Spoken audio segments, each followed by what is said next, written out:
In the future, people have turned into big lumps of fat and have completely destroyed our planet. Will they have a chance to be saved? We will find out from the review of the animated film WALL-E. We are shown the Earth in the distant future. In the 22nd century, due to the huge amount of waste, our planet has turned into a huge dump unsuitable for life. In an attempt to save humanity, the BNL Corporation launches huge Axiom starships with surviving people into space in 2105. Thousands of WALL-E series robots are left on Earth to clean up the garbage. 700 years pass. The planet is still littered with garbage, but some of it has been stacked into huge towers. Well done, robots! The last remaining robot, WALL-E, continues to work tirelessly, making huge blocks out of the remaining trash. He also collects the most interesting things from a person's life and takes them to his garage.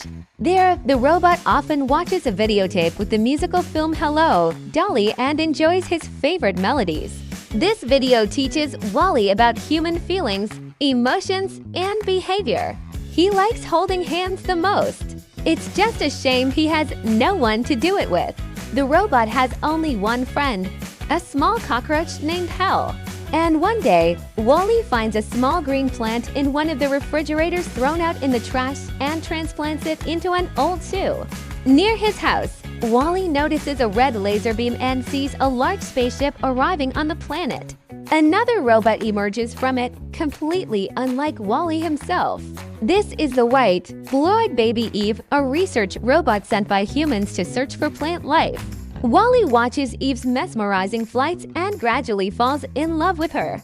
Eva attacks anything suspicious with her cannon and nearly fries WALL-E himself. Later, the cockroach Hell decides to scout out the situation and approaches Eva from behind. Hearing footsteps, Eva turns around and unloads her cannon at him. But it's a cockroach. Of course it survives, and Eva even starts playing with it. WALL-E comes closer, and his new neighbor attacks again.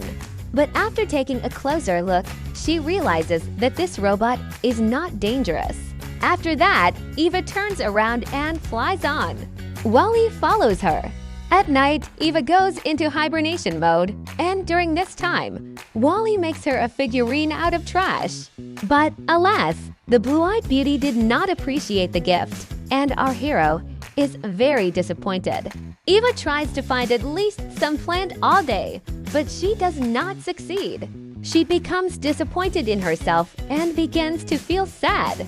WALL-E wants to support her and get to know her better. But then a sandstorm starts. The robot takes his friend to his garage and shows her his trophies, as well as his favorite movie. To show off, WALL-E also shows Eva a newly found plant. She scans it and realizes that it is exactly what she is looking for. Eve immediately places the plant in a special container inside herself and goes into standby mode. WALL-E tries to wake Eva, but he can't. He takes her to the roof and takes care of her, trying to protect his sleeping beauty from the elements and keep her in good condition. He spends all his time with her, takes her for walks, watches sunsets with her, and constantly wants to hold her hand. But work is also necessary, and one day WALL-E returns to collecting garbage. Suddenly, the same spaceship that Eve flew in on arrives on the planet. It takes her with it. Not wanting to part with his beloved, WALL-E clings to the outer casing of the ship and flies away with her. In space, a robot sees a lifeless Earth and mountains of garbage in its orbit. Together with Eve, he arrives on the huge spaceship Axiom. Eve, still in hibernation, is picked up and taken to the ship's captain, McCrae. WALL-E hurries after his beloved. Hot on his heels is a cleaning robot named Doc, who is determined to clean up all the dirt left by WALL-E's treads. On his way, our hero meets people for the first time in his life. After 7 centuries of microgravity, they have lost most of their bone and muscle mass and have become so fat that they can no longer stand or move without the help of robots. Therefore, they float on special chairs with video screens, and all tasks on board are performed only by robots. WALL-E interferes with their measured life and changes everything. First, he helps one of the fallen men to get up on his chair, and then, while pursuing Eve, he accidentally disconnects two people from their screens, who were so carried away by virtual communication that they did not see the world around them. Eve comes out of sleep mode and wants to show Captain McCrae the plant she found, but it has disappeared. She decides that Wally took it. The robot automate that controls the starship comes to the conclusion that Eve is faulty and sends her for diagnostics along with Wally. The robots reach the repair bay, where Wally is placed in the waiting room, and Eve is immediately sent for diagnostics. Our hero sees her being taken apart and rushes to save his beloved. Using her plasma gun, he accidentally shoots the control panel, which disables the security system and releases all the defective robots. They take Wally to the security robot, but Eve rushes to his aid. The guards take pictures of them and put them on the wanted list as especially dangerous robots. A chase begins. Thanks to Eve, they manage to reach the lifeboat. Eve wants to send Wally back to Earth, but he refuses to go back without her. At that moment, a small robot appears and places the previously missing shoe with the plant in a capsule, programming it to self-destruct. Eve is about to pull out the poor plant, but Wally does it faster. At this moment, the little robot launches the capsule with Wally still inside. Eve wants to save her new friend and, of course, the plant, so she flies out after the capsule. Meanwhile, Wally tries to get out by pressing all the buttons in a row, but this doesn't help him much. Suddenly, the robot sees a fire extinguisher, which he already dealt with on Earth. He comes up with a cunning plan. Eva is almost catching up with the capsule when it suddenly explodes. Frightened, she rushes on, but at that moment Wally flies past her on a fire extinguisher, as if on a jet engine. Eva is happy to see her friend safe and sound, but she is even happier when he shows her the plant. She hugs Wally, spins around with him, and gives him an electric kiss, after which they fly around the spaceship together and return back on board. Eva returns the plant to Captain McCrae. He is very eager to see Earth through Eva's eyes and asks her to show him a recording of the planet. On the screen, Eva sees Wally taking care of her after she passed out. The captain is horrified by the piles of garbage on Earth and decides that humans must return and fix what they have done.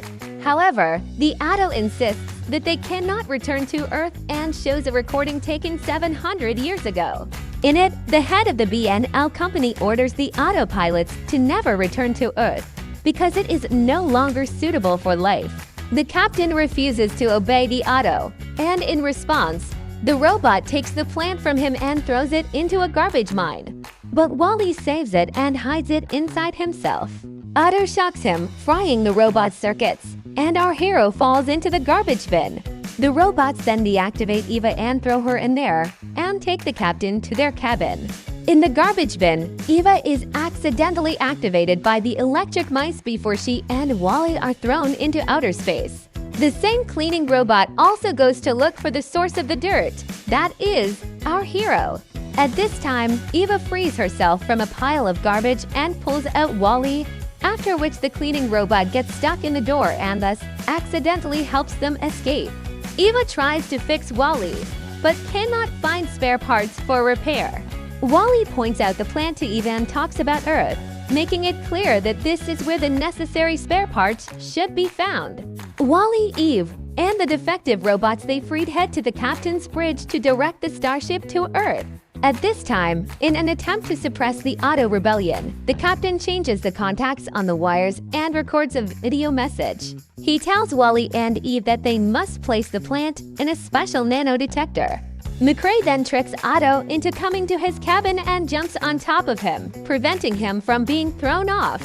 The robot tries to break free and drags McCrae with him to the bridge. This is exactly what he needed. After all, the control panel is here. There is a fight between McCrae and Otto, during which one of the small harmful robots that tried to destroy the plant is destroyed, and the captain activates the nanodetector. However, the wily Otto tilts the ship, throws off the captain, and takes over control. People begin to helplessly slide out of their chairs and roll into one big pile. While Eva saves them from the falling iron sofas, Otto begins to close the nanodetector. Then Wally gets in his way, preventing the hatch from closing completely. Otto uses a stun gun and damages the electronics, disabling the hacked control mechanism. After this, the nanodetector almost closes, crushing Wally. While Otto is doing this, the captain stands up, causing the passengers to be amazed. McRae switches the ship's controls to manual mode. Thanks to this, he turns off Otto and restores order on board. After he places the plant in the nanodetector, an automatic code is triggered and the starship makes a hyperspace jump to Earth. The badly damaged Wally is disabled. After the ship arrives on Earth, Eve goes to the garage to fix Wally. But the damage is so severe that after the repair, Wally does not remember not only Eve, but also anything that happened to him during his entire existence. What happens? The robot that saved people has become a soulless machine capable only of collecting garbage and pressing it into cubes. How unfair! Eve tries to return Wally's memory. She takes his hand and kisses it. The electric shock reboots Wally's memory. He remembers Eva and holds her hand tightly. Everything is like in his favorite movie. We see hills covered with green plants and understand that people have started to restore the planet. So the Earth is suitable for life after all. If you liked our review, then check out our channel, where you will find even more interesting videos. This was Movie Cat. Don't litter.